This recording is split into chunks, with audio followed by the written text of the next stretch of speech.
வணக்கம் மக்களே! Welcome do my channel. இன்னைக்கு ஒரு சூப்பரான பன்னீர் பிரியாணி எவ்வளோ சிம்பிளா பண்ணலான்னு சொல்லிட்டு பார்க்கலாம். நான் இப்படி தாங்க பண்ணுவேன். செம்ம டேஸ்ட்டா இருக்கும்.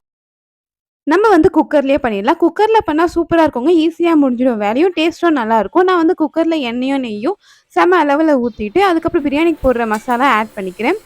இப்போ வந்து ஒரு 2 மீடியம் சைஸ் ஆனியன் வந்து இதில நறுக்கி ஆட் பண்ணிக்கிறேன். நீட்டா நறுக்கி ஆட் பண்ணிக்கோங்க. அப்பதான் நல்லாயிருக்கும். நான் வந்து 3 பேருக்கு செய்றேன். ஸோ இந்த மெஷர்மென்ட் எடுத்துக்கிறேன். நீங்க எவ்வளோ பேருக்கு பண்ணிக்கிறீங்களோ அதுக்கேத்த மாரி இந்த டபுள் ஆக்கிக்கோங்க. நான் வந்து என் பையனுக்கும் சேர்த்து பண்றதுனால ரொம்ப காரம் போடாம 2 சின்ன மிளகா மட்டும் போட்டுக்கிறேன். நீங்க பெரியவங்களுக்கு பண்ணீங்கன்னா ஒரு 3 பெரிய மிளகா போட்டுக்கோங்க. நம்ம வந்து கார பொடியெல்லாம் வந்து கம்மியா தான் போடுவோம். ஸோ மிளகா வந்து நல்லாவே போட்டுக்கோங்க. லஞ்ச் டைமுக்கு முன்னாடியே நீங்க வந்து ரெடி பண்றீங்கன்னா, எல்லாத்தையும் ரெடி பண்ணி வச்சுட்டு, காயெல்லாம் அரிஞ்சு வச்சுட்டு செய்யுங்க. நான் வந்து கொஞ்சம் லேட்டா தான் ஸ்டார்ட் பண்ணேன். ஸோ நான் வந்து வெங்காயம் வதக்கிட்டு இருக்கும்போது சைட்ல வந்து தக்காளியும் நறுக்கி வச்சுட்டு இருக்கேன். நீங்க நெறைய குக்கிங் வீடியோ பார்க்குற ஆளா இருந்தா, இப்ப என்னன்னு உங்களுக்கே தெரியும். ஆமாங்க, வெங்காயம் வதங்கும்போது கொஞ்சம் சால்ட் போட்டுக்கலாம். கொஞ்சம் சீக்கிரமா வதங்கிடும். இப்போ வந்து இஞ்சி பூண்டு பேஸ்ட் போட்டுடலாம். எப்பவுமே இஞ்சி பூண்டு வந்து வீட்லயே ரெடி பண்ணுங்க. நீங்க கடையில வாங்குறதுல வந்து ஆக்சுவலா அது இஞ்சி பூண்டு 2மே மிக்ஸ் பண்ண மாட்டாங்க. அதில வந்து பூசணிக்காய் ஆட் பண்ணுவாங்க. அப்புறம் முட்டைக்கோஸ் ஆட் பண்ணுவாங்கன்னு சொல்றாங்க. அது எந்த அளவு உண்மை தெரியல. பட் என்ன டேஸ்ட் வந்து வீட்ல அரைச்சா தான் நல்லாயிருக்கும். நீங்க கொஞ்சமா இருந்தா கூட வீட்லயே ரெடி பண்ணி போட்டுக்கோங்க.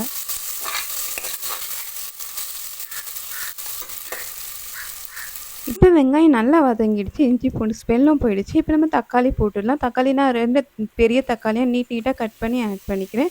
தக்காளி நல்லா வதங்கிட்டு இருக்கும்போது, நான் சைட்ல வந்து பன்னீருக்கு மசாலா ரெடி பண்ணிடுறேன். ஏன்னா நம்ம இப்போ லஞ்ச் டைம்ல ரெடி பண்ணுறதுனால, நான் முன்னாடியே ரெடி பண்ணல. எல்லாமே சைட்லயே பண்ணிட்டு இருக்கேன். இப்போ பன்னீர கட் பண்ணிட்டு, அதில வந்து நம்ம மசாலா போடலாம். பன்னீர் வந்து தனியா எண்ணெயில ஃப்ரை பண்ணி ஆட் பண்ண போறோம். ஸோ, அதனால கொஞ்சம் மிளகாத்தூள், உப்பு போட்டு பன்னீர் அதில மிக்ஸ் பண்ணி எண்ணெயில போட்டு ஃப்ரை பண்ணி எடுத்துடலாம். கொஞ்சம் எண்ணெய் நல்லா தாராளமே ஊத்துங்க. இல்லன்னா வந்து ஒட்டிக்கும் கடாயிலேயே.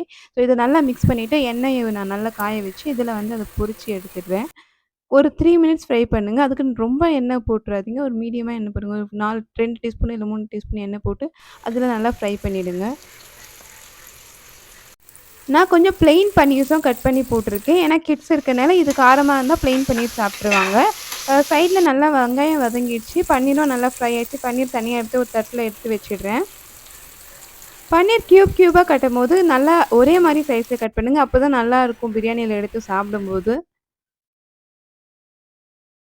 இப்ப நம்ம இதில 2 டேபிள் ஸ்பூன் கர்ட் ஆட் பண்ணிக்கலாம். இது நல்லா மிக்ஸ் பண்ணதுக்கப்புறம் புதினா ஆட் பண்ணிக்கோங்க. புதினா நெறைய போட்டுறாதீங்க. அப்போ ஒரு ஸ்மெல் மாறிடும். அதனால கொஞ்சமாவே ஆட் பண்ணிக்கோங்க. அது கிளீனா தான் இருக்கு. நீங்க வந்து ஒரு ஹோம் மேக்கர், இல்ல நியூலி மேரிட், இல்ல வந்து இந்த கிச்சன் டெக்கார், ஹோம் டெக்கார்லாம் பிடிக்கும்னா, நான் போடுற வீடியோஸ்லாம் உங்களுக்கு கண்டிப்பா பிடிக்கும். ஸோ மிஸ் பண்ணாம இருக்க மறக்காம சப்ஸ்கிரைப் பண்ணி வச்சுக்கோங்க. இப்ப நான் இதில 1 டேபிள் ஸ்பூன் கரம் மசாலா, அப்புறம் 1 டேபிள் ஸ்பூன் வீட்ல அரைச்ச குழம்பு மிளகாய் பொடி ஆட் பண்ணிட்டு, கொஞ்சம் மஞ்சள் தூளும் ஆட் பண்ணி நல்லா மிக்ஸ் பண்ணிக்கலாம். சைட்லயே வந்து தண்ணி வந்து பாயில் பண்ணிட்டுருக்கேன். ஏன்னா, பச்சை தண்ணி ஊத்துறத விட இந்த மாரி பாயில் பண்ணி தண்ணி ஊத்துனீங்கன்னா சீக்கிரமா வேலை முடியும். அதனால ஆல்ரெடி பாயில் பண்ணி வச்சுட்டு இருக்கேன். நல்லா 1 கப்பு ரைஸ்க்கு 1 1/2 கப்பு தண்ணி நான் இதில ஊத்திக்கிறேன். ரைஸ் வந்து ஆல்ரெடி வாஷ் பண்ணி வச்சிருக்கேன். ஊற வைக்கல. ஸோ வாஷ் பண்ணி தண்ணி நல்லா ஃபில்டர் பண்ணிட்டு, அரிசி மட்டும் இதில போட்டுட்டு நல்லா மிக்ஸ் பண்ணிடுறேன். இதெல்லாம் ஆட் பண்ணதுக்கப்புறம் ஆல்ரெடி நம்ம ஃப்ரை பண்ணி வச்சிருக்க பன்னீரையும் இதில மிக்ஸ் பண்ணிடுங்க. ரொம்ப மிக்ஸ் பண்ணாதீங்க. மேலோட்டமா மிக்ஸ் பண்ணிட்டு, ஒரு 1/2 லெமன் வந்து இதில பிழிஞ்சு விட்டுருங்க. இந்த ஸ்டேஜில நீங்க உப்பு கரெக்ட்டா இருக்கான்னு பார்த்துட்டு க்ளோஸ் பண்ணி 1 விசில் விட்டுருங்க. 1 விசில் தம் போனதுக்கப்புறம் ஓப்பன் பண்ணுங்க. வாவ்! எவ்வளோ சூப்பரா வெந்திருக்கு பாருங்க. நான் வச்ச தண்ணி, அரிசி மெஷர்மெண்ட்லாம் கரெக்ட்டா இருக்கு. கீழ அடி பிடிக்கவும் இல்ல. அரிசியும் நல்லா வெந்திருக்கு.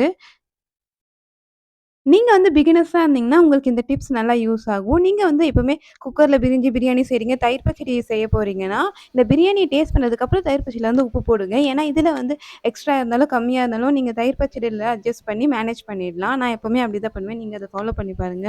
உங்களுக்கு ரொம்ப ஹெல்ப்ஃபுல்லா இருக்கும். பிரியாணி டேஸ்ட் பண்றதுக்கு முன்னாடி இந்த விஷயம் சொல்லிடுறேன். நான் கிச்சன்ல யூஸ் பண்ற இந்த ப்ராடக்ட் எல்லாம் நான் ரீசென்ட்டா வாங்குனது தான். இத யூஸ் பண்ணிட்டு இது வாங்கலாமா? வேணாமா? ரிவ்யூஸ் வந்து நான் வீடியோல வந்து அப்லோட் பண்ணியிருக்கேன். அந்த வீடியோட லிங்க் உங்களுக்கு குடுக்குறேன். வேணும்னா செக் பண்ணி பாருங்க. பிரியாணி பாருங்க எவ்ளோ சூப்பரா இருக்கு. பன்னீர் செம்மையா வெந்திருக்கு.